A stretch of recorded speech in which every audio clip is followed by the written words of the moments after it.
Welcome to Watopian Weekly. Welcome. Welcome to Watopian Weekly. Welcome.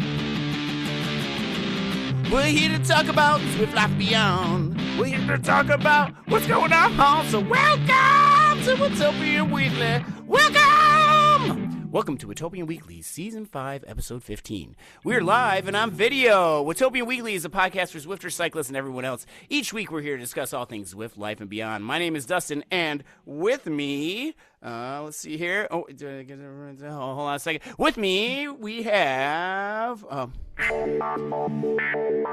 Here she is, the lady who's proving to her competitors and herself that she's got nothing to prove. Because you know what? She's the boss. The force of nature, pleasing the queen of Iceni with her display of power. You know her, and so do I. Gina! Hey, Gina, how are you? Nice one. Just to make sure, she's actually the boss here. Yeah. Yeah, Mimsy's here, huh? That's awesome. That's awesome. Oh my gosh. Yeah, so cute, so cute. And who's that I see? Whoa, he's back. Dismissing his fear of what he's missing out. He's back in ZRL. Fresh off a wanton display of wattage in the FRR Tour Watopia. Going for FAL, FTS, and effing everything. Josh! Hey Josh, how are you? Good, good. These intros are like indistinguishable from AC/DC now. Well, that's high praise there. That's really nice. That's really nice. So, Zwifters, cyclists, and everyone else. Oh man, I messed that up. But anyway, here she is, our special guest. Oh, I messed it up. There we go. A lady who doesn't know the word off day unless it means riding a TTT for ZRL because her squad is a shorter rider. Oh my gosh, what a day today. Oh my gosh. Someone who eats Watts and oatmeal for breakfast. A rider of horses and mountain bikes. Oh, and who can send it whenever she wants. Smashley! Woo! How you doing, Smashley? Awesome. All right, thanks. Oh, I messed that up, man. I even rehearsed and everything. Oh my gosh. But yeah. Well, Smashley's going to be talking about things because she can actually jump. I can't jump, and we're going to be talking about this. And we're working on jumping. We're letting the wheels leave the ground on purpose this time instead of on accident. So you mean like bunny hopping? I cannot bunny hop to save my life.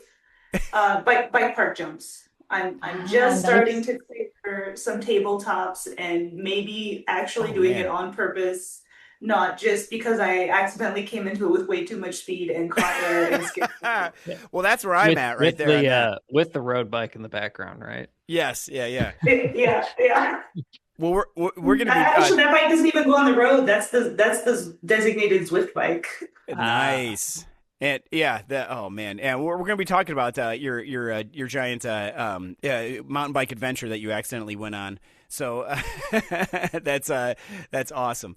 So well, you know what? Welcome everybody. Thank you all for being here. Sorry the intro's got a little bit fuzzy. I've been in this rock and roll mood, man. I've been this new band that I accidentally started. We've been playing a lot, so that's been really good. But which we can talk about that a little bit later too. But anyway, you know. We haven't seen each other for a while. Gina, what have you been up to? What have I been up to? Actually, not a lot, because my car, my van has still not been fixed. So I get around a little bit more difficult these days. But also gave me a lot of time to actually focus a bit more on training and stretching and just chilling with Mimsy. So that kitchen has been good. So home renovations is basically except awesome. for the do you call them plinths as well in English? Yeah, I think so. Those something wooden thingies that go on the wall between the floor and the wall. Anyway, those still have to go on. I know what you mean. Then it's basically done. So nice. yeah. I had a horrible thought today when I was unloading the dishwasher and putting in all of the dishes in the dishwasher, and I'm like holding all these plates with one hand. I'm putting them in the cupboard, and I'm thinking, what would happen if my whole cupboard just fell onto the counter? And anyway, because that's a lot of weight, all those dishes in there. Thoughts that was what I was gonna say. Yeah, that would be just. I I mean, always just trust that somebody actually thought of this, making sure that won't happen if you actually put them on the wall correctly. Right, yeah, and I mean the house is like just an excuse for kitchen renovation. If it does well, happen. and new dinnerware. Yes, yeah, it would smash. I'm gonna start putting my phone in a different place to charge though, because I don't want it to smash my phone though. But oh my gosh, that would be horrible. Anyway, I've already dropped enough stuff, which we can talk about that later too when it's my turn. It's not even my turn yet. But well, that's great though, Gina. That's great. All right, Smashley, what have you been doing? Riding way too many miles sometimes. So FRR Super 6 on Friday, and then I turned around and did a 10-hour mountain bike event yesterday.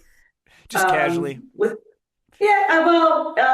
found out about 3 weeks ago I was going to be doing it because my friend had signed up a team and then ended up having to pull out because her kid had a soccer tournament. So she gave me her team entry. So I did it with my dad as a duo. It was super fun. We ended up getting 5th out of 32 teams, which I did not expect at all. Awesome. Maybe it made me go a little bit harder on the last lap. Because you have to be in by 5:30, and my dad came in from his lap at 4:23. Oh man! And if you aren't in by five, by the time that the clock turns 5:30, if you are not across the timing chip, your last lap will not count. Oh, so man. I hustled that last lap to get in, to make sure I was in by 5:30. So I made it with plenty of time. What bike did you ride for that? I have a Live Peak, which is Giant's ladies line is Live. So it's the equivalent of a Live Anthem or a Giant Anthem. Yeah. So and that's not what you would ride. That's not your bike park bike though. That's not your gravity bike. My bike park bike is a Rocky Mountain Altitude. Oh man, sweet. That's those awesome. Teams of 2 duos. Yeah, teams of 2. Yeah, they had. You could have done a bigger team. Some of my friends also did this event, and they were on like a 4-person team. I think you could do 3 or 4-person teams also. So. And did you do that 1 lap then rest and then 1 lap then rest or? Yeah. We just swapped off laps. When we do the 24 hours in the Old Pueblo event, sometimes in the middle of the night we'll do some weird rotations. We'll have like 2 riders go back to back to back to back. Okay. And then another rider that likes to do 2 back-to-back laps and then switch the other 2. That way people get a little bit more sleep. Wow. Because if you're doing just 5-person through rotation, the sleep gets a little bit weird and you don't get quite as much. So we've figured out that that's kind of the better way to run it in the overnight hours. And there isn't one of those things where like, have you thought about like, I'm not going to mess with your plan, but what about if you just like, somebody just sleeps all day and then gets there at like, 6 p.m. and rides all night? I mean, some teams do that. So last year, the 24 hours in El Pueblo also has duo entries. And last year, or maybe the year before, one of the winning entries was a duo, and they're like professionals from back east somewhere. One guy did 12 laps or 11 laps starting at noon until he was done, and then the other guy picked up and did 11 laps, and then they switched off their last 2. I don't know how. They're animals, and they won. They won the division. The loop. That one is just 16 miles and about 1,000 feet of elevation gain in the 16 miles. Oh my gosh. The professionals are running just under sub-hour laps. Most of us, like mortal people, are running anywhere from like an hour 10 to an hour 25 laps. So dang. Wow, that's awesome. It's one of those like I have a lot of respect for people who are professionals and the massive gap between us and to just right and to just do that. I could probably do it like maybe one time, but then I'd be shot for the rest of the event, right? Yeah. To just go out there and lay down those hour after hour after hour, very consistently. It's crazy. Yeah. Well, congrats on that's awesome. A good finishing spot and Thank on you. short notice. Yeah, yeah. Especially with all that fatigue coming into it too. I mean, from your legs and everything. That's Yeah, something it's else. Yeah. kind of par for the course for me. You know, I don't take rest days. I know, I know, Probably I should. know. And we will have to talk about that ZRL rest day that you took that you helped us out for. All right, and Josh, what have you been doing, man? Yeah, so I've been shockingly give myself a pat on the back for actually following Coach Cat's prescribed training, meaning zone 2 and or zone 3 and rest days. I've actually been listening to that for once in my life. So Yeah. yeah, and I still hate every bit of it. I don't like zone 2. I don't like zone, sweet spot training or whatever it is. It's going to take some getting used to, but I know it's good for me and some of the longer endurance rides I plan on doing in an outdoor season. So probably for the best. Yeah. But it does make me like bored out of my mind every single time. But hopefully that'll get better. I don't think it will. And then did ZRL on Tuesday, which was an adventure. So yeah, man. What are we in? We're in B development. Yeah, B development. Division 3. B3. Yeah, B3 or something like that. But we've got big news about that, though. I mean, because Josh is back. He's back in ZRL, and he's on. I talked him into being on my squad here. Hey, this is I saw the team roster, and I was like, oh yeah, this will be a fun group, and that's honestly the only reason why I was like, all right, yeah, I'm definitely in with this group of people. Like Dustin, you're on the team. Ashley, you're on the team. Yeah, Smashley's on there too. And we got Daniel and Tim and a couple other. People who like to stir the pot, my kind of group. Yeah, that's right. So I was like, yeah, why not? So first race back on Tuesday, and came out like really well. I mean, got like first or second in both the segments.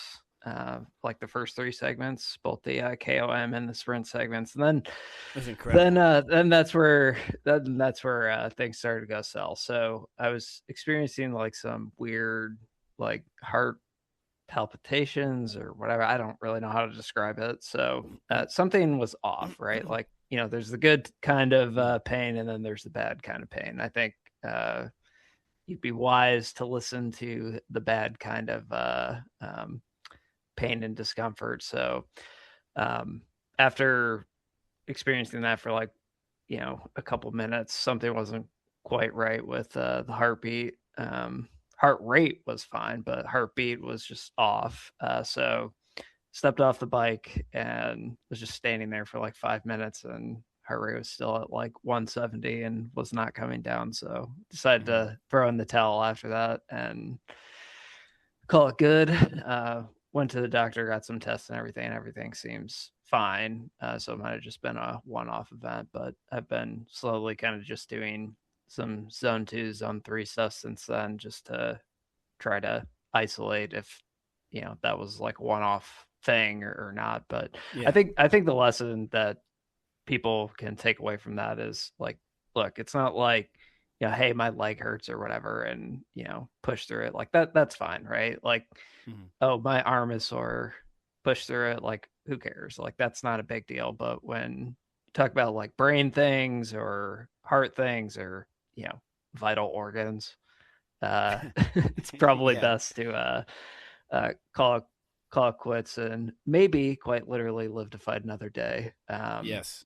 And that's, I think, the important takeaway that people can have from something like that. But, all in all, it didn't end up being like a big thing as far as health-wise. But sorry, just froze for a second.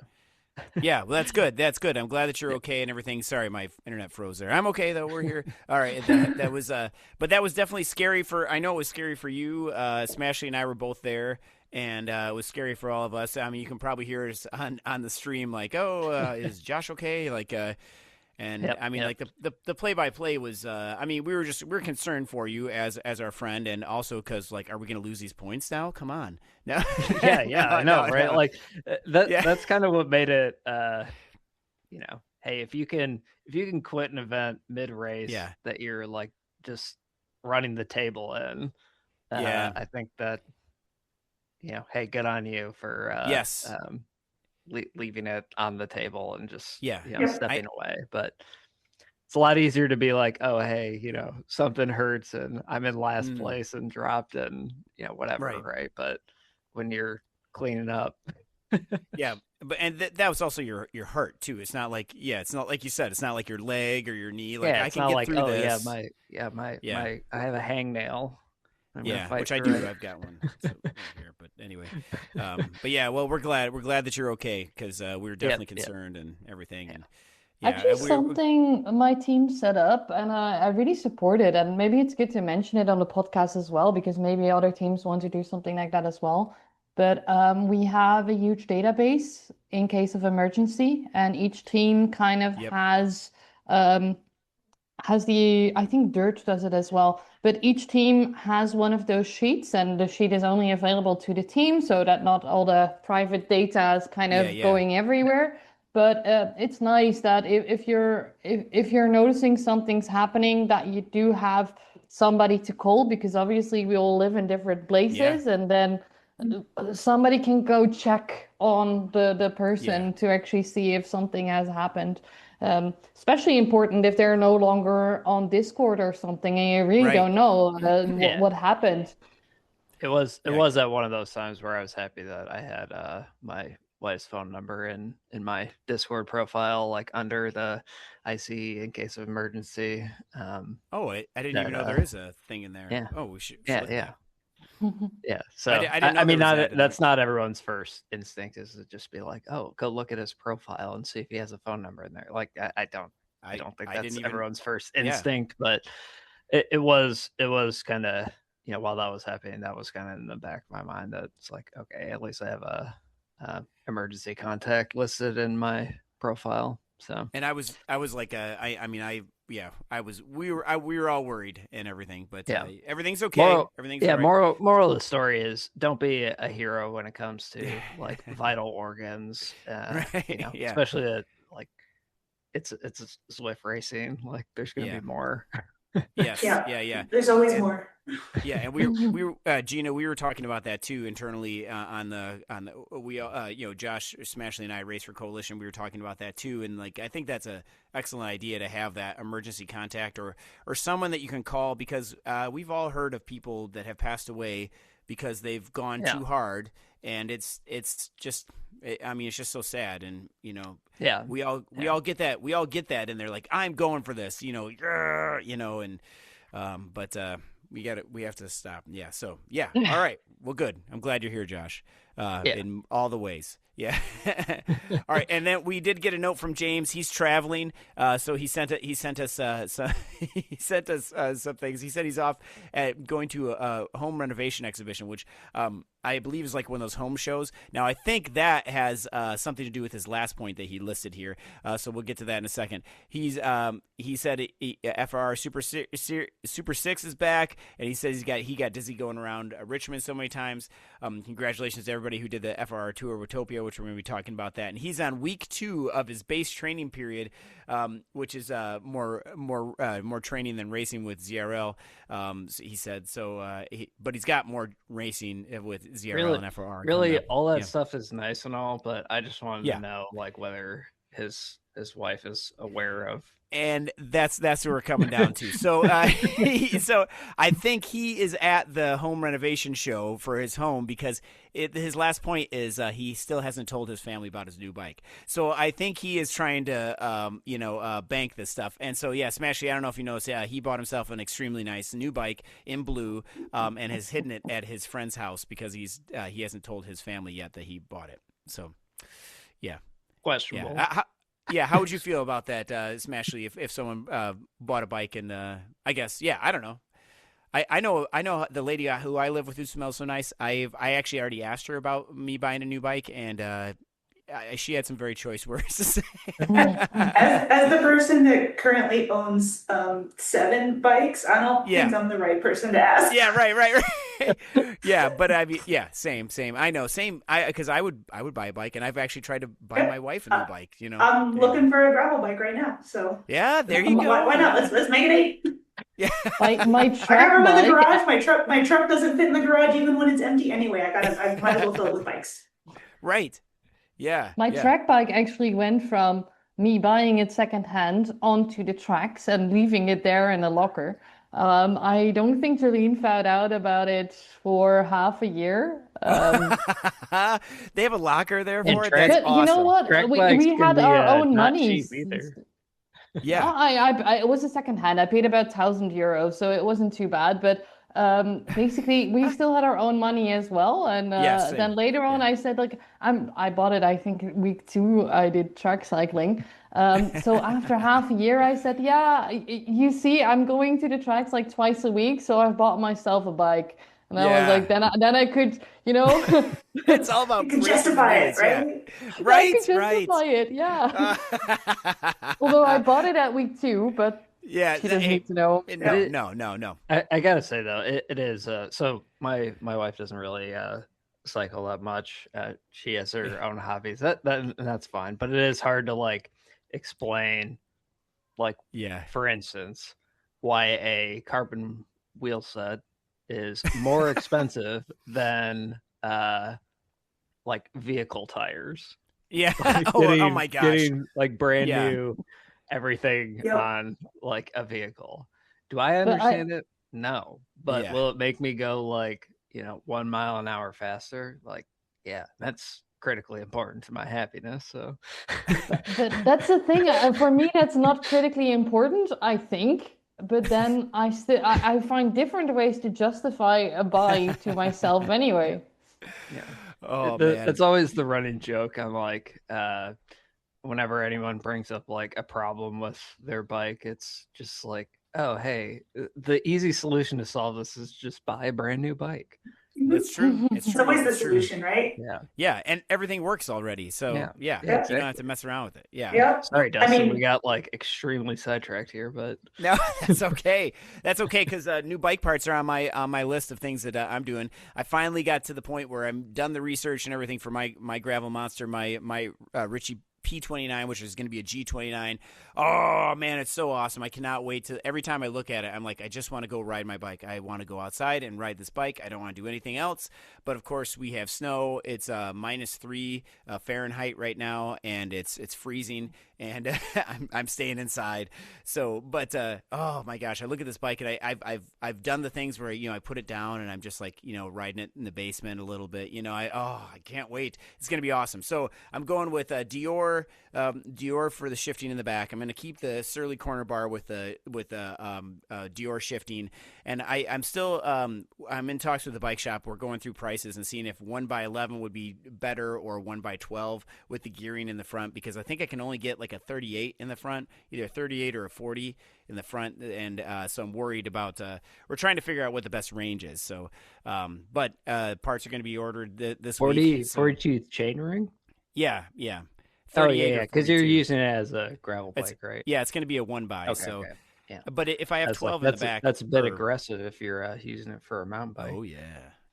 No, it's nothing, but it's going to be so fast. But it'll have like a 40 in the back, like I think 40 or 46 in the back. So that's like it's more than 1-to-1. I think I can climb pretty much anything out here, and if not, then I'll walk. But so it'll be fine. It'll be fine. But so I've been doing I've been just dreaming about this bike, and like that's one thing I definitely will say that I've purchased bikes in the winter before, and this always happens to me. But this is a bike I already have, and I still just want to ride it all the time. But anyway, I've also been trying to limit my sugar, which has been a hard thing for me because Twizzler Poland Peels are one of my favorite things in the world, and so that's been really tough. And I had my first stroopwafel today that I haven't had one. This is my first stroopwafel of the year today. This is the 18th. So I've been doing okay. Well, yeah, it's been hard. So still, you've had Gina more can give this us year the, than I have. So yeah. I was gonna I've say, had none Gina, this year. Oh man. Yeah. Are you even Dutch? Yeah. No, I'm Yep. not. I'm not. My problem is with cheese. Oh yeah. I Well, love I can't. cheese.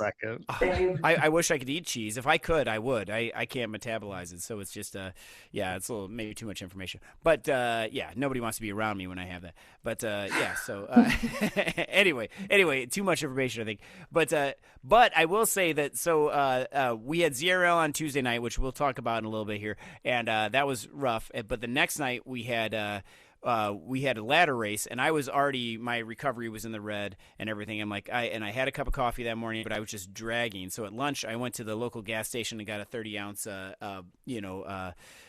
fountain pop of Dr. Pepper with one shot of cherry in it. Oh, it was amazing. And I know I've been limiting my sugar, but that was what I needed. And then our team won ATP Coalition Vexus went we won against ATP Adams. So yeah, that was awesome. And that was it was over the leg snapper and everything, the Innsbruck ring.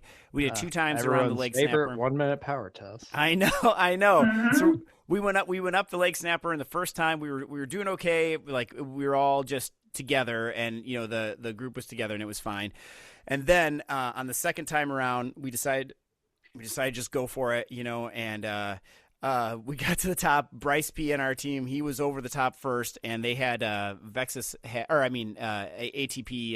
Adams had, I think, 1 or 2 people up there, and we got over the leg snapper, and thankfully everything, all the power-ups were arrow. So I got to the leg snapper, hit my arrow, and then I went against my best judgment and just kept on pedaling very fast. Went down the hill with the arrow. I was able to catch up to Bryce, and then he and I were able to catch up to the first couple people, past them, and then hit my arrow again, and then just kept on going and trying to chain my arrows as much as we could.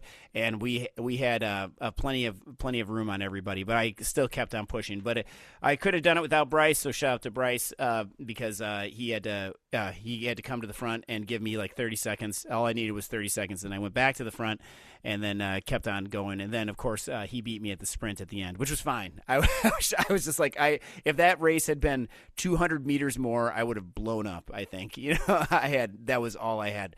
That was it. And I wondered if it was because of that Dr. Pepper that made me get second. I don't know. You don't need to wonder. It was. Yeah, it had to have been because that caffeine. It was. I think it's also because you had been limiting sugar, so now the sugar actually did something to your body, right? So yes, that's true. Yeah. That's I do trust Gina, your assessment on this, because you seem to be a lot more locked in with nutrition and things like that. And right. Meanwhile, Dustin and I are over here unless you give me a bar of chocolate, because that's gone basically an hour after I get it. Oh man, but sugar I'm pretty okay with. Yeah. Oh man, it was awesome. It felt good to get the team win, for sure, and it felt good to get second. And then all those PRs that show up on Strava, and I know they're kind of whatever, but it's just that made me feel good. So I was happy for that. So yeah. I think you're right though. The sugar is definitely. I'm somebody that's affected by lots of things, little things easily. It seems caffeine and whatever. I've already had 2 cups of coffee today, which is too much, but it's gonna be great. Imagine if you can limit your caffeine as well and do then caffeine and sugar before a race. Oh my God, you're gonna fly. Yeah. I'll be up all night though. That's the problem. We race at 6:30 p.m. and that's I have a hard enough time trying to get to sleep because I feel like that's a problem. When I knew my caffeine intake was a problem, it was all right, I can have a cup of coffee before bed and then go to sleep and it's fine. Oh man, I can't do that. All right, I think it's probably about time to cut back a little. So now I just have a 1 20-ounce thing, which I guess is still 2.5 cups of coffee a day. Yeah, that's all right, actually not that bad though. A cup of coffee is 65 milligrams of caffeine or something like that, and I take pre-workout or an energy drink usually first thing in the morning, and that's 250 to 300 milligrams of caffeine right off the bat. But I don't really have much more than that during a day. I'm not chugging Cokes all day long or anything like that. So. Yeah, I would if I could, but it's so good. So good. Yeah. Yeah. Well, so that brings us on to some of our main talking points here, because we have been talking about some some nutrition and balancing of things, and we need to talk about Gina and her team. And I mean, Gina, the Tour de Boudicca, this is incredible. The people, we're going to leave a link to Gina's, Gina's YouTube link is going to be at the bottom of this other thing, and you got to check it out. I've watched some of this, and like my favorite is the end of the QOM where you're going up. Well, first off, the Castle QOM, I have this in there. That is horrible. Yeah, I don't like that one. That is the worst one on Zwift, I think, for me, because it's just the drag. It's just draggy, and I know there's other ones. For me, it's not the castle. It's the temple that actually comes after. Yeah. Oh, yeah. Because it went castle, then temple. But I find like the temple easier. Anyway, but go ahead, Gina. What was it like being? You were in the leader's jersey. Come on. Yeah. So Tour de Boudicca is like the small version of FRR, I would say. Like it's 3 days of racing, only a weekend. I talked to my coach. I really wanted to do FRR, and I also really want to do the one in February, but I didn't get the go-ahead. I get it. I'm struggling with long COVID. I can feel okay right now, but if I push it too far, I know what will happen. And I think she was absolutely correct, because after the 3 days of Boudicca, I have to say I was done for, and I needed like a good weeks of rest. Even though I also did ZRL TTT, I think was after that. Yep. And I actually performed really well. But after that, I really needed to tone it down a little bit to get the body back in balance. But I didn't expect what was happening, because day 1 and day 2 were very sprinty. Day 2 were even mini races, and like each race you could get the 100 points at the finish. And I got third.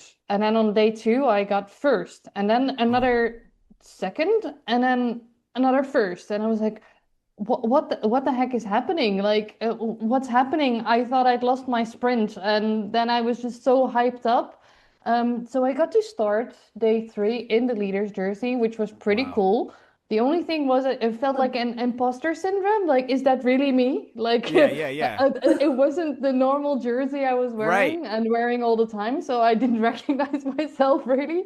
But it was so cool. And then my team, also knowing what a year I've had, like I've talked about it on the podcast as well, with the long COVID, having to step away even from racing for a while. They were all like, okay, we're going to go full in, because we're basically, you've gotten the team so much points, and then some of my other mates as well, that we can basically lose some points and get you to the leader's jersey and still win the team competition. So they were kind of like making a front around me, because they really wanted me to survive those hills.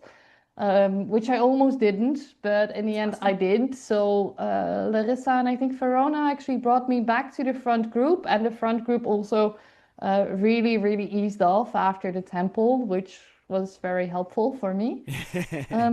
I got back in, I was fighting with one more, and excuse my language at the end of the stream, because it was a 2-up sprint. My legs were already burning. Yeah. And we were kind of trying to, because Louise Deek, who I was fighting with, she actually seemed to be falling out of the group a little bit. We don't know what happened there, so I told my teammates to push it. And then Louise Deek basically was on our wheel all of a sudden. So unfortunately, that plan didn't work out. But I shot an arrow already, and Louise came from the back, so she won that. And I had to sprint with everything I had, legs burning. My RPM wasn't going up anymore, and she won it. And I knew that we were super close. I knew we were super close. So I really didn't know if I got it or not. So I was kind of mad at myself that I told the team to go and I'd shot an arrow already. I should have just been on her wheel fighting directly with her. Anyways, in the end, after that, I was laying in my bath, trying to recover as best as I could with my protein shake already. And I opened it up and I started going through Zwift Power and like adding up all of her times and seeing I got it by, what was it, 0.02 seconds? Oh my was gosh. my lead in the end. Oh my gosh. That was so close. 0.02 something. It was nothing. It really was nothing. Yeah. But I That's just did enough to Oh my keep the gosh. jersey and Super win. crazy. It was That's super so crazy, close. but it was so cool to just see that I can still sprint. And now that my base is kind of back up, I also have enough left in the tank to sprint. So I love that. And it was very exciting and very cool also to see the team come together and support each other and get the team win as well. Yeah, that's Yeah. awesome, Gina. Yeah, if people who haven't seen that, yeah, it's definitely worth it just to skip to the end and listen to Gina, because I was watching that. It's like, oh my gosh, it's just absolutely impressive. Congratulations, Gina. Yeah, you earned it. You deserve it. Yeah, it was awesome. That was so cool. Yeah, because I when I was watching, when I was jumping around though about the jerseys, I'm like, that's not Gina's jersey. Like, wait, that's Gina. She's in the yellow jersey. That's awesome. I was in the Queen Bee jersey. Yeah. Yeah. That's awesome. Oh my gosh. Well, and so now we're gonna talk about fueling and everything and balance and everything too in a second, because I want to hear from Josh and also from Smashley here, because the reason we have them both on here is because they both won the FRR green jersey for the Tour of Watopia, which is no small feat at all. So So first off, let's and Josh, I think you did a supercut already of yours, right, of all your videos and stuff like that. So yeah. You posted that, and it's with some great music on there too. By the way, that's awesome. But but Smashley, can you talk through some of how you went through and how you attacked some of these? How did you plan for such a long stage race to do just to get the green jersey? I guess, does that make sense? Yeah. What was your strategy? Carbs, a lot of carbs. So I'm someone who tracks my macros like every day. Mm-hmm. So I'm pretty in tune with what it takes for my normal like training, but I knew, because I did the Tour of Britannia as well, I knew this one, I needed to up my carb intake, that I was not quite fueled properly for the last one. So I upped my carb intake from like the 290-ish I do every day to like 450-ish a day. Wow. And I really upped the fuel that I was taking in on the bike. Because some of these stages are super long. Like we had that first stage was like 2 hours and 15 minutes or 2 hours and 7 minutes or something like that. Yeah. Super long. You have to be intaking fuel on the bike. So I had high carb mix in a bottle. Plus I made sure that I ate carbs before I got on the bike. As well, and then making sure that I fueled properly after, because you're also fueling for the next day of racing, right? And so by the end of every day, I was having to have a double bowl of cereal before bed to cram in the extra carbs that I needed, because I hadn't hit it, because I don't normally eat 500 grams of carbs in a day. It's like, oh shoot, I'm only at 400. I need some more. So the bowl of cereal was what sounded good, because I was already super full. So, wow. And I think that made a lot of difference in being able to repeatedly attack the sprints, right? Because like the last stage, Josh, those sprints were so long. They were all like 30-second efforts, right? It was incredible. 4 sprints of like 30 seconds plus was not the play. Yeah. Right. And you're already like, you're mentally thinking about doing those 4 sprints and then epic KOM and radio tower KOM. Like those are in the back of your mind as you're doing these anyway. At least they were in mind. And you also had the virtual broom wagon too, which was if you didn't hit a certain time, right? They were gonna did it take away your points, or did it just cut them? I'm salty about BBW. Did it cut your points though, or did it take your points if you missed it? Yeah. It did. Yeah, you lost like 20 points or something, right? I lost 20 points for getting 7 seconds over the VBW and the ITT after doing like 98% of my FTP. Oh man! So for the whole race. So wow. Yeah, that was a little bit of a salty moment, but you still won. I was also the one who I can't be too mad, because I was literally the one who was advocating for like, hey, Me as someone who's going for a green jersey, like what's preventing me from just poking around at like 1 watt a kilo, like on these ITTs? Like I should have to, like people should have to work. But then he made the cut like super aggressive. Super aggressive. Even he said it's aggressive, and he's changing it to 15 for next time. Yeah. I mean, it was fine though, because I mean, it's doable. It's just like, I mean, it had the desired effect. It did have the desired effect, but I was a little salty about missing it by 7 seconds. Lucky for you, most of the sprinters did, I think. I'm looking at the results right now. Everyone in the top 5 except one person got broom wagon on that one stage. So, wow.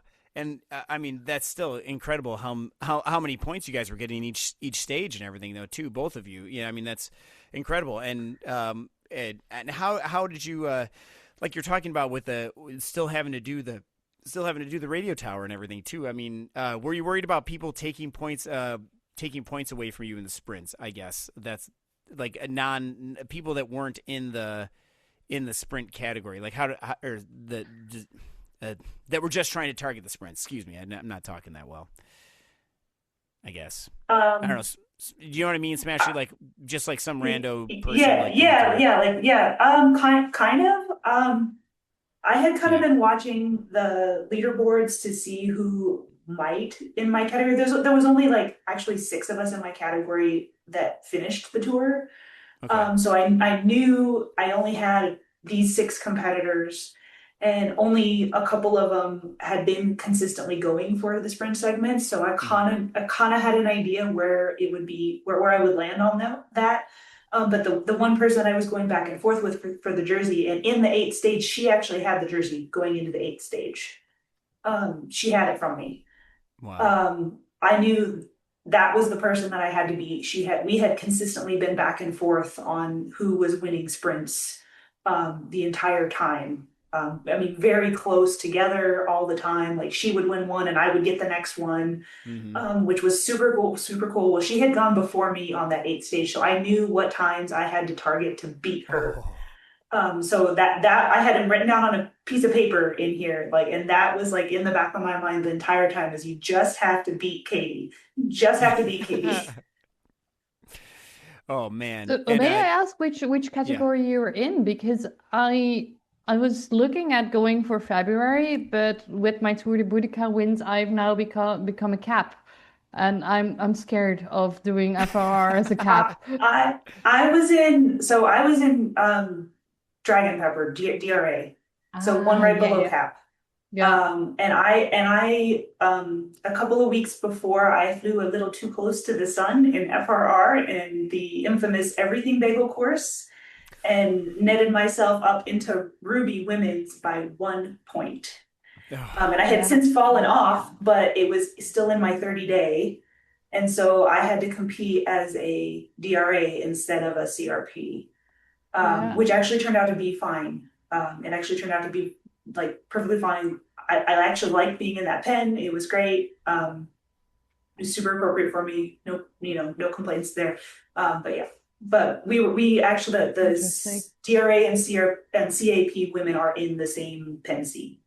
So okay, wow. And Josh, what category did you race? GHT, right? Yeah, GHT. So Sapphire mixed. And it is interesting because like these tours, for someone who's like, I have the sprint firepower, obviously, but like the long power, I am nowhere near like remotely competitive to any of these people. Like pushing 3.3 watts a kilo for an hour is like like a struggle for me. And like these people, like like I said, the person who won the ITT, who set the virtual broom wagon time, averaged 4.5 watts a kilo for like 46 minutes or something. So like that's even if I was going for GC just to do something different, like above the bottom 20th percentile would be like a victory for me. So it was kind of a grind to just like have someone and find a group to race with, like in between doing the sprint. and as always, like some of this comes down to a little bit of luck too, right? Like you can't I think we had, I don't really know how many GHT finishers, like but it definitely comes down to a little bit of luck as well. I won the last sprint just because it wasn't because of sprint power, I can tell you that much, because my legs were toast, but because the whole peloton strung out so far that I had draft the entire time. I was just able to slingshot and get first place and the 3 bonus points I needed to win. Oh man. So a little bit of luck comes into play with some of these. Stuff will go wrong, like you'll get caught out, not have a draft, or get dropped or something like that. But that was why Katie had the jersey from me, because in the second stage, coming over the Manhattan Sprint the second time, I completely cracked off the back of the pack. And that last sprint segment is at the top of that climb. I had no draft and I was completely cracked. And so I ended up in like last place for that particular one sprint segment. And I spent the whole rest of the tour trying to make up for it. Yep. Wow. Yep. And like I know when the initial results came out too of my race, like the guy who I was competing with in second, he was above me by a couple of points, but the later pens had enough people who finished in between us to like widen the gap enough that like won by 3 points. So again, some luck involved with this, but oh my gosh, these are all close finishes, by the way. Yeah, I mean, yeah, 0.02 seconds for Gina. Just a few points here. Both and both. That's I incredible. think what was funny to like when I made that like green all green segments video, it's like, hey, the first sprints I'm like pushing 14.5 watts a kilo or something like that for the first one, and then like by the end it's like 7 is like 7 is a victory. Yeah. And then coming in and trying to do, and then getting all those points during ZRL too, man. Yeah, you're definitely tired. And Ashley, your tour was probably a bit more challenging because you were also competitive in like the other areas as well, not just. Well, I was competitive in the polka to start with because the first few stages had the KOMs were very sprinty, short KOMs, which was great for me. But as soon as we got into the longer, the Volcano, the Epic, Titans Grove even, I started falling down the standings because I just can't compete with, the 50 kilogram, 55 kilogram. That's not me. I just can't compete. So I started falling down the standings, but I was doing okay in combined. I think I ended up in like second in the combined jersey because I had enough sprint points and I still did okay enough on most of the KOMs to be okay there. But so I think point being though, like you had to pay a lot more attention, I think, to like nutrition and just overall race dynamics and strategy than I did. So yeah, I definitely I think you had it harder than I did. I definitely picked some time slots, particularly because the pen sizes were more advantageous for me with a bigger pack size to sprint through. It did kind of screw me a little bit on Saturday and Sunday for GC because I had Allison in my pen from Cryogen, and she was up in the front pack every time, and she ended up significantly contributing to my EGAP. But I wasn't really trying to go for GC anyway, so it was okay. Is that the person who blew by me and blew by? Yes. Yeah. So she blew Allison by both Cryogen. me and Andre, who's an Emerald mixed. I think this also kind of has to do with something that we've discussed before, that We love the Zwift racing app. We love the velo scoring, but it's not particularly good for these longer stages. As much of them are set by ladder races, scratch races from ZRL, maybe some other stuff, but FRR is just a league in its own, right? So I'm now a diamond lady because I can sprint and finish, and I did a couple of mini races and did really well, but I could never climb with the diamond ladies. Yeah. And I'm the same way with that. And then I kind of get a little bit of I think my velo gets a little bit depressed sometimes because of ladder in particular, because I'm on a mixed ladder team. And so if we get down to the bunch sprint, even though I got the green jersey in FRR against the women, I have a hard time in a bunch sprint against a mixed field. I just don't have the raw watts. I can I can do 5 second for 10 watts a kilo, but that's only 700 watts for me. And I just can't compete against the people like Josh who can lay down these 14 watt a kilo sprint. I just can't do it. So I always lose, and then I lose velo. So yeah.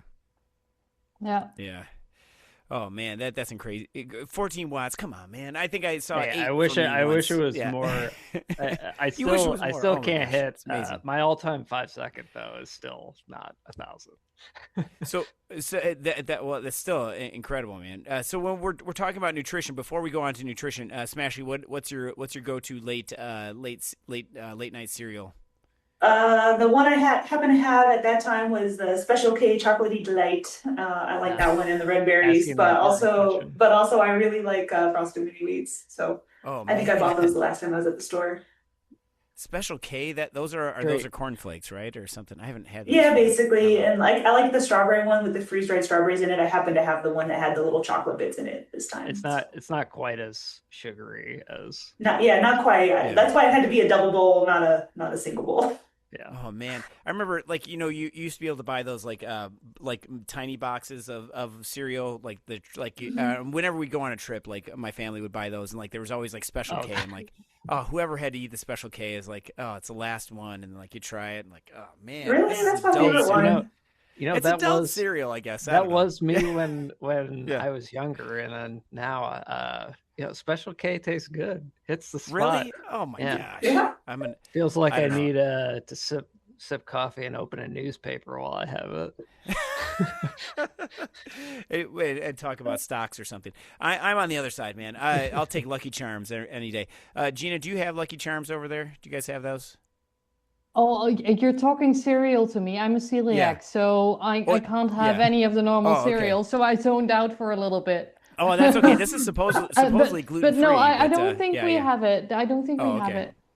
Well, it's like a frosted type cereal, and anyway, it's got these little marshmallows in it that are pretty amazing. I don't know what they're made out of, but they're amazing. But See, I can't. Two bowls of marshmallows, I could do. Yeah. They sell just the marshmallows. I remember I was in the store once, and it was a bag of just the Lucky Charm marshmallows, and they were like $20. So we didn't buy them. But my daughter's like, "Can we get these?" I'm like, "Yes." And then I looked at the price, like, "No, we can't." So just pick them out of the cereal. Anyway, but so speaking of nutrition, though, and you've already alluded a little bit to this. Smashy was talking about this, like trying to get this on. Fueling for the next day's race already. And so for all of you, since I can never survive any of these things, how are you all balancing, just like, how are your meals changing when you're during tours, even, a 1 day, 2 days, 3 days tour, whatever, 5-day tour? I mean, like, do you notice anything that's changing or more calories? I can start by setting the bar low before Smashley and Gina talk about like what you actually should do, because I do nothing different. I still eat like garbage and like pizza or whatever else. Pizza's good though. It's got a lot of carbs in it. Yeah. Like, look, this is it. You expect to fade a little bit during the course of like a really long tour. Like, let's be honest, like you're putting a lot of fatigue in. I expect that sprint legs are not going to be there towards the end, but not like half of what you put out like the first stage, and that was probably attributable to not doing well with nutrition, fueling, etc. Like I feel fine like on the bike, like taking in carbs like during the ride and immediately before and stuff like that. But I'm nowhere near the level of like, like what Ashley you're doing, which is probably a lot smarter. Yeah. I mean, carbs before, carbs on the bike, carbs and protein after. I tended to ride midday-ish most of the time. I think a couple of stages I did do the early morning shift just to ride with Brian and Randy over the weekend, the first weekend. And then kind of just try to do normal meals for after lunch and dinner, but making sure I had lots of carbs and that I was also adequately intaking protein. I do a lot of lifting at the gym also, so I'm super like got to get my protein in every single day just to make sure that because I don't want to have muscle loss because of this. I already took the week off from the gym just to do tour because I knew it was going to be too much to try to do both. Wow. But I still wanted to get that protein in every day. So I think that is kind of where I was at. Wow. I think so for me, moral of the story, don't listen to me. Listen to... Yeah. For me, it depends a lot on which time I'm racing. So Boudicca, obviously, I didn't have a choice, so I was riding late. And what I would actually do is what you would normally have for dinner, I would actually have for lunch because I didn't want to have the big meal, like the heavy meal of the day, 2 hours before my racing. So I actually switched out a little bit of my normal thing. But same. Normally, I also track, by the way. I don't do it to be super, like I have to have this amount, but I just kind of want to see what I'm getting into my body. Am I doing it correctly? Am I getting enough protein in? Yes or no? Am I getting it? Just wanted to make sure that I don't underfuel because that's something that I figured out I was doing and that was actually not fueling my rides correctly. And then I would also get the cravings in the evening, like the bad stuff, the sugary stuff that I really want. And the reason for that was actually underfueling. So that's why I started tracking, and it really works for me.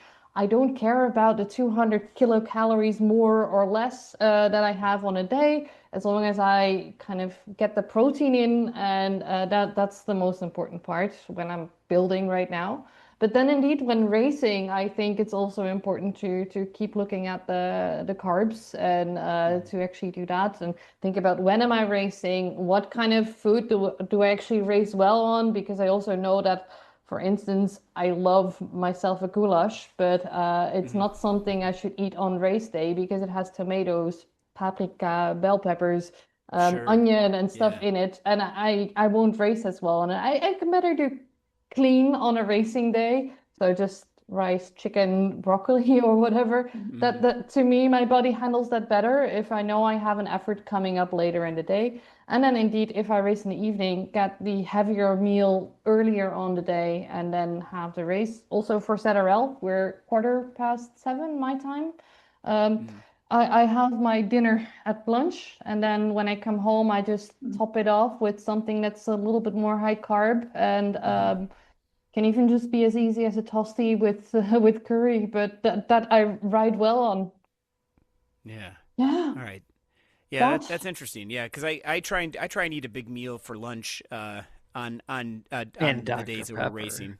And Dr. Pepper, yeah, but on the days that we're racing, just because it's for that same reason. Because I struggle so much with eating right before a race, or even eating on the bike, even drinking on the bike. Sometimes is hard. So I have like an energy drink or something that's got carbs and stuff in it while I'm riding, but it's sometimes hard for me to just remember to do it, I guess. I mean, there's lots of times where whoever's running the squad will say, "Don't forget to drink," and like, "Oh yeah, I got to drink," stuff.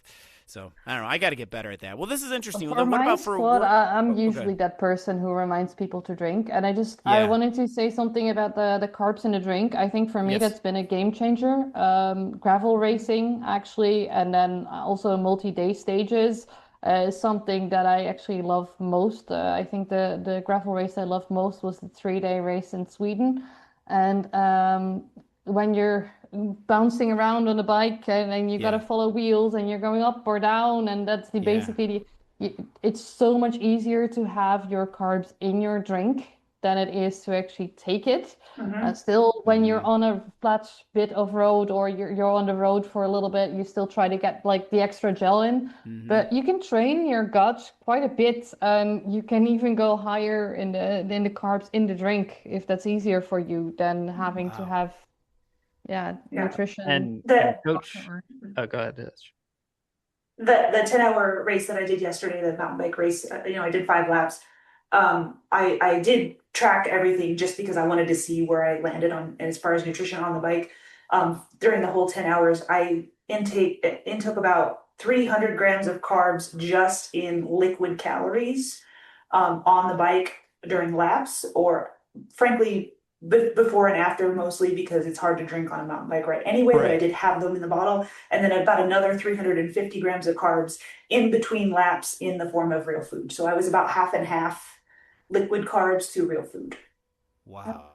Yeah. And for intake timing, I was on the Coach Cat ride yesterday, and all of their coaches were kind of reiterating the point that like timing doesn't necessarily matter too much, and studies back this where like, hey, if you're shooting for X amount of carbs an hour, right, it doesn't necessarily matter if you take all of the 100% of those at minute 1 or disperse those out through various points of time throughout that singular hour, as long as you are hitting that target in that hour time frame. The science supposedly kind of backs that it doesn't really, it's kind of a moot point. So, obviously with outdoor rides, there's a bit more risk at times with like taking your hands off the handlebars, or like you're in a sketchy pack that you don't want to not pay attention to. It's a lot easier on Zwift to get nutrition intake, but I think that's a good note for that was a good learning experience for me, or I did not know that. So good to know. That's good.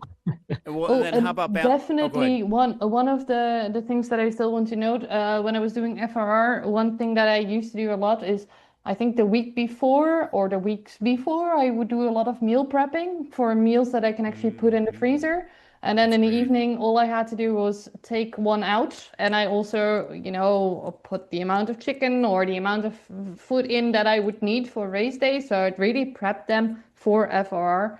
And I had to work at the same time during the day. So it was just, it was so much easier to think about fueling before the week already and not during the week. So have your stuff ready to go, know what you would likely need, get everything also carb-wise at home that you would like to snack on in the evening, if that's cereal, if that's licorice, because that's what I usually go for.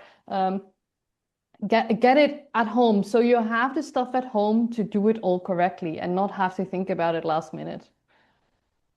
They're all good tips. And then how about clear your schedule of like any other stuff, like no home improvement projects, no none of that. So because that's what we're going to talk about, some life in your family, like, or life and work and everything. Because I was planning on doing the tour, and I was like, I had everything set up. I was only going to miss one stage, but then work got in the way. I ended up having to do more meetings after work, so I ended up missing like a couple stages, and it was just like I only did like 2 out of the 8 stages. I think that was it. So I tried to help the team, but how are you balancing life and work and everything? Is it just like your family just doesn't get to see you, or if they can call you, you're going to be on your bike, or lock myself in the basement and don't come out? No. It's gotten a lot easier now that I'm single again, honestly. Yeah.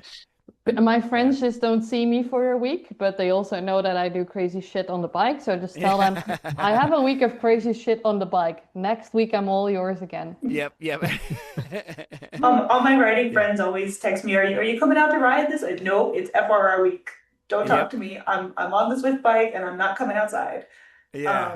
Kind of like the cycling bubble understands, right? Yes. So the cycling bubble understands. They do get it. They do get it.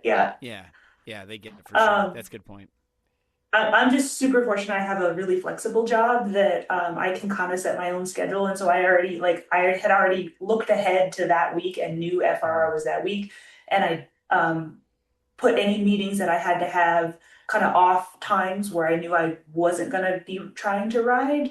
And then I didn't book myself any like events or anything for that week. For the most part, I have pretty decent control over that. There's a few things that sometimes I have to do and I can't get around that, but I got fortunate that that was not that week. Everybody was just getting back from Christmas as well. So everybody else was like kind of looking for a breather week to like, do their planning for next year anyway. So it worked out super well for me. Yeah. Oh man, that's awesome. Well, congratulations to you guys for doing all your tours and for everybody completing the FRR tours, the Virtue Slow, Super Six, everything, Tour de Boudicca, the Warrior Games, everything. I mean, it's just incredible. So good job to you guys and to everybody. And now we should pivot here real quick, and I know we're getting long in the episode here, but let's just talk real quickly about ZRL coming up. Countryside Tour. Who's looking forward to this? We get to go back to McCurry Islands and go up the Temple KOM there, Gina. Are you excited for that? Nope. No, but it's that's the only real climb on that one, isn't it? I think that's it. Just the but we get to do it. It's two and three times. Like yes, two 3 for times, TND right. and 3 times for BNA. So 3 times. And I would like to point out that I'm a C rider racing B just so I can race with Josh and Smashley. So nothing should really be expected of me, and I'm fine with that. So, but Gina, you're racing B as well, right? So Yeah, I'm racing B as well. I'm with my ladies. It's actually pretty cool that this is the first round that we've been able to field a B and a C team. So that's really nice. Dutch ladies or Dutch speaking ladies, if you're still looking for a team, we're kind of short. So just hit me up. I'm happy to set you up. But the thing is, we are a local team. We also meet over summer and stuff. So we are looking for Dutch riders or Dutch speaking riders in any way. But yeah, it's been fun. Like it's been good. We're like I said, really having trouble fielding a full team. I was on a bad day last week, and I'm trying to do everything correct this week. But you know, that's a thing on a team. You have good days, you have bad days, and yeah, no, it's going. We're competing. We're highly competitive in Division 1 Men's B. Yeah. Wow, that's awesome. That's awesome. And what time is that you race at so we can advertise more for your team? Or maybe you should do it in go ahead and do it in Dutch so then we want to, if you you want to hear me speak Dutch? Yeah. Let's see. Dus we rijden om 7:15 s'avonds. En als je zin hebt om mee te rijden, dan stuur je me gewoon een berichtje. Yep. So contact Gina if you're interested. Honestly, that's just what I said. So perfect. You know Dutch? Yeah. See, I could be on the team. Yeah, that'd be great. Oh man. So that's gonna be great. So yeah, and this is gonna be something else, I think. But what about for bike choice? Because there is that long draggy climb that is all dirt. So are we thinking gravel wheels or anything or? No, I'm not just going all gravel. rounder. I'm not going gravel. I'm also not going gravel. I see some chatter about bike swap, but I don't think I'm down for that either. It just takes I think it takes too long. Yeah. You have to come to a complete stop, you burn a match, and then what do you do when you come back around to the tarmac again? Do you swap back and lose that time again? Like I don't think that's the move, at least not for me. I think it's gonna be tarmac and probably the MV 4.5 Pros, I think. Yeah. I think I'm going exact same. Same. Yeah. I think you'll have to be mindful about other people who are on gravel bikes, though.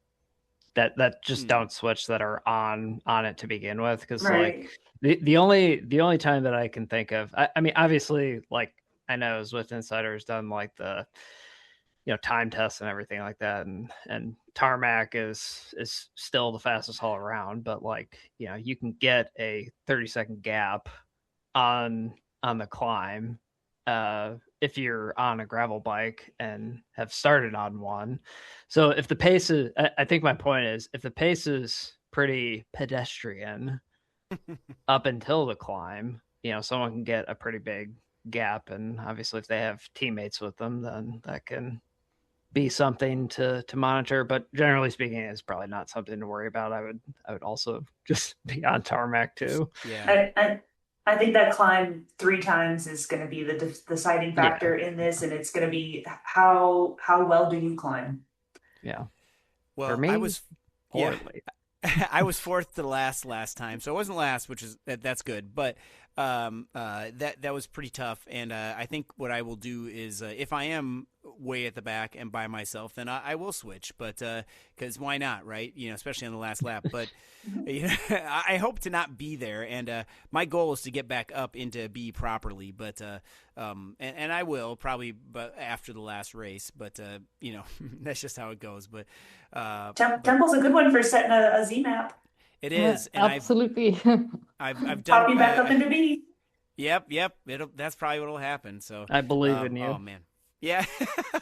Well, thanks. Cause I can't stop myself on those climbs. I don't know. I can't, every time I try and sag climb, like where I'm just like stay in the wheels and then attack, like I'm getting better at it, but, I have just had such a hard time of just like, not going for it all in. But, yeah, I don't know. I don't know what my deal is, but, one of these days, but, I'll get it. But anyway, well, this brings us to our point here. I mean, we got the strategy that's going to be fun. Just everybody go hard, I think, probably. Yeah. Follow the wheels. But, well, thank you, everybody, for coming on here for Smashley and for Gina and for Josh. Thank you, everybody, for being here. And thank you, everybody, for listening. Before we close, though, anybody have any big shout-outs they want to send out? Anything? Smashy, you want to start off with some shout outs you want to shout out to the gummy cluster nerd, or the nerd gummy cluster person, sorry. Daniel. Oh, like these are Yay, got some right but there, these are still good right here. The Sour Patch Kids are those watermelon flavor? What are those? They're just these are fully just watermelon, nothing else. Oh my gosh. Oh man. Only watermelon? You don't get palate fatigue? I mean, I like the other ones too, but watermelon is my favorite. So when I saw the bag of just watermelon, the giant size family bag, of course I wanted it. Family bag of Sour Patch Kids. I like it. Oh man, I always used to when I was like living by myself and everything, and I always felt like incredulous buying just the family size of Cheez-Its and everything, because like the lady checking me out at the checkout or whatever, not lady, person, whatever, doesn't matter, would always be like, yeah, you're gonna eat all these on the ride home, aren't you? Yes, I am. Yes. That's what happens when you live 20 minutes from the grocery store. Okay, so anyway, but yeah, well. Yeah, well, I've got to give a shout out to Vexus and give a shout out to Epipha there, over our team there. Yeah. We're gonna be this is gonna be something else. So yeah, people better watch out, I guess, right? So I've got to do another shout out to Mimsy then, who is always very comfortably heating my lap, after big races. Oh man, yeah, that's got to feel nice. Yeah. What does your cat do while you're? Does your cat stay around the trainer at all, or? Stare judgmentally at you. Sometimes, most of the time, she's in the same room, and then she lays on the same spot that she's laying in right now. I once tried to get her on my stream, so get her closer to the bike, but she didn't like the feel of the wind of the fans. Oh yeah. So yeah. So usually she's here, or sometimes she goes back to the couch or to one of her other sleeping spots on the scratching poles. My dog finally she's a puppy still, and she finally has like I'm trusting her now to like she'll come downstairs and she'll like look at me, wonder what the heck I'm doing, and then go like chew a toy or something. But in the past she's like come down and like wonder what the heck I'm doing, and then just start destroying things, because like you're not paying attention to me. But she's finally getting to that point, so I'm super happy about that. And we haven't heard from her at all. I'm sure she'll be barking here any second now. There's going to be a squirrel or something outside. Squirrel. All right. Anyway, well, ladies and gentlemen, thank you so much for being here, and thank you to everyone listening this week and every week. Please be sure to check us out on the Discord server, and you can send us any recipes or anything like that you would like. Send us an email at watopianweekly@gmail.com. Someone on staff will get with you probably 2 weeks to 3 weeks. Thank you all again, everyone, and you know what? We'll see you in Watopia. Woo! All right.